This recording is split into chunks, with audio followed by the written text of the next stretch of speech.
몇 년 전에 차를 하나 샀는데, 근데 그 차가 전기차기 때문에 타고 다닐 때 조용하고, 그리고 승차감도 좋고, 그리고 직장에서 매니저가 그 차를 충전하는 걸 허락해줘가지고, 그래서 그거 타고 다니면서 그렇게 그 차를 즐기면서 타고 있는데, 근데 언제부터 그 차에 대해서 꿈을 꾸기 시작하는데, 내가 그 꿈속에서 차를 타고 가다가 그 계곡에서 떨어진다든지, 아니면은 차를 타고 가다가 사고가 난다든지, 그런 꿈을 계속 꾸기 시작했는데, 근데 처음에는 이게 뭔가 그러면서 그냥 무시하고 타고 다녔는데, 근데 그런 꿈을 계속 꾸게 되니까 이건 하나님이 뭐 경고하시는 게 아닌가. 그리고 하나님이 저를 훈련하시는데, 아침에 늦게 일어난다거나 그러면은 이제 직장에서 제가 그 콘크리트를 운반하는 트럭을 운전하는데, 근데 이렇게 아침에 늦게 일어나거나 그러면은 직장에서 그 운전하다가 사고가 나는 그런 꿈을 꾼다든지, 그러면서 그때는 정말 그런 꿈을 꾸면은 그날은 반드시 그런 안 좋은 일이 일어나는 것이었습니다. 그래서 그렇게 저를 훈련하는 것을 경험했기 때문에, 그래서 이 차도 하나님께서 나한테 경고를 하시는 거구나, 그런 생각이 들었습니다. 그래서 계속 그런 꿈을 꾸게 되니까 이제 안 되겠구나, 이 차를 팔아야 되겠구나. 그래서 그 차가 정말 마음에 들었지만 하나님께서 그렇게 팔라고 하시니까 팔아야 되겠구나.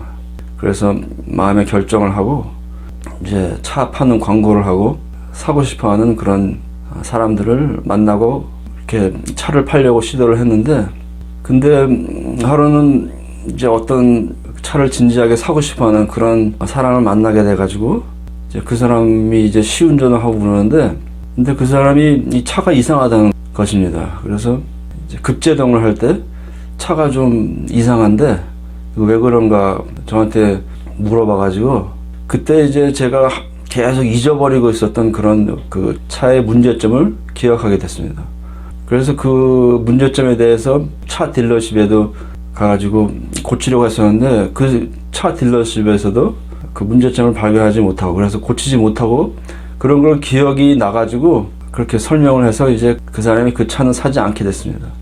그래서 이런 결함이 있는 차는 팔 수가 없는데, 그래도 아무래도 그런 결함이 있는 차를 다른 사람들한테 파는 것은 하나님께서 원하시지 않는 그런 것이다, 그런 생각이 들게 되니까 그때부터 이제 그 차에 대한 꿈이 멈췄습니다. 그래서 이제 하나님께서 이 차를 팔지 않아도 되는 거라고 이렇게 말씀하시는 게 아닌가, 그런 생각이 들었고, 그래서 그때부터 이제 그런 꿈을 이제 꾸지 않게 됐습니다.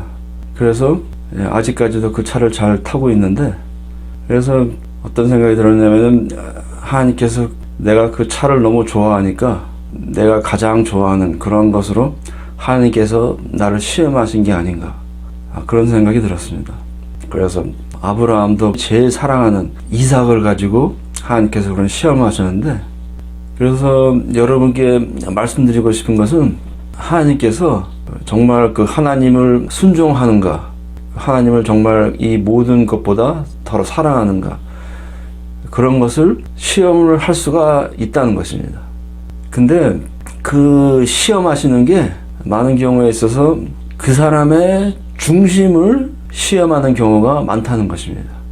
그래서 그 아브라함한테도 정말 그 아들을 빼앗으려고 그렇게 하나님께서 마음을 먹으신 게 아니고, 그 아들을 포기하면서까지 그 하나님을 사랑하는 마음이 있는가, 그렇게 하나님에게 순종하는 그런 마음이 있는가, 그래서 그 아브라함의 중심만 시험하신 것입니다. 그래서 저한테도 아브라함처럼 그렇게 수준 높은 그런 시험은 아니었지만, 그래도 나름대로 제가 굉장히 아끼는 그런 차였기 때문에, 그래서 그런 걸로 하나님께서 시험하신 것 같습니다. 그래서 그때는 제가 그 차를 정말 팔아야 되겠다, 내가 이렇게 좋아하더라도 하나님께서 원하시면은, 내가 이해는 못하지만 하나님께서 그렇게 원하시니까, 그렇게 계속 경고를 하시니까 이 차를 팔아야 되겠다, 그렇게 마음을 먹었습니다. 근데 제 생각에는 하나님께서 그 차를 정말 팔려고 그렇게 계획을 하신 게 아니고, 내가 그렇게 좋아하는 차를 하나님께서 원하시면은 이 사람이 정말 그 차를 팔 것인가.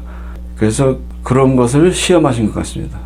그래서 여러분께 말씀드리고 싶은 것은 이제 많은 크리스천들이 하나님께 헌신하는 것을 주저하고 있는데, 그래서 이제 예수님을 따라가기로 작정을 하면은 이제 어떤 오지에 보내시는 건 아닌가. 이제 내가 이 좋아하는 직장 같은 거 이런 것을 다 포기해야 하고 내가 선교 나가야 되는 건 아닌가. 그래서 그렇게 두려워하고 걱정을 하기 때문에 이제 예수님을 따라가는 결정을 미루게 되는 경우가 많은 것 같습니다. 근데 제가 말씀드리고 싶은 것은 제가 요새도 계속 제 마음에 드는 게 뭐냐면은 앞으로 미래에 어떤 것이 일어날지에 대해서 걱정할 필요가 없다는 것입니다. 그래서 저는 이제 아직 그런 일이 일어나지도 않았는데 그런 일이 일어나면 어떡하지? 그런 걱정하는 그런 버릇이 있는데, 그래서 제가 계속 마음에 다짐을 하는 게 뭐냐면은 아직 일어나지 않은 것에 대해서는 걱정을 하지 말자. 이제 그런 다짐을 하고 그러는데, 그래서 예수님을 따라가게 되면은 이제 하나님이 무슨 일을 주실 것인가? 무슨 큰 일이 일어나는 건 아닌가? 그렇게 걱정을 할 필요가 없다는 것입니다. 왜냐하면 많은 경우에 있어서 하나님께서 그 사람을 그렇게 실제적으로 인도하시는 것보단 그 사람의 마음가짐이, 그 사람이 그렇게 어떤 것을 무릅쓰고라도 예수님을 어디든지 따라갈 용의가 있는가. 그래서 그런 사람의 중심만 하나님께서 바란다는 것입니다. 그래서 저도 20년 전에 그렇게 예수님을 따라가기로 작정을 했지만, 그래서 그때는 어디든지 예수님이 원하시면 가겠다. 그리고 내가 목숨을 바쳐서라도 예수님이 원하시면 무슨 일인지 하겠다. 그런 결정을 했는데, 근데 실제로는 그 후로 아직도 20년이 지났는데 아직도 이 제가 살고 있던 이 캐나다에서 살고 있고, 그리고 하나님께서 그렇게 희생을 요구하신 것도 없고, 그렇게 다른 사람들이 보기에는 겉으로 평범한 그런 삶을 살고 있는데도 하나님께서 계속 인도해 주시고 지금 예수님을 따라가고 있다는 사실입니다. 그래서 크리스천들이 그렇게 필요 이상으로 그런 걱정을 하고 예수님을 따라가는 것을 주저하고 있는데, 근데 여러분께 말씀드리고 싶은 것은 그런 걱정을 할 필요가 없다는 것입니다. 왜냐하면 하나님께서는 그런 중심을 시험하시는 분이기 때문에. 그래서 그런 걱정을 하지 말고 하나님께 모든 것을 맡기고 예수님을 어디든지 따라가겠다, 그런 작정을 하시면은 하나님께서 여러분을 최상의 길로 인도해 주실 것을 믿습니다.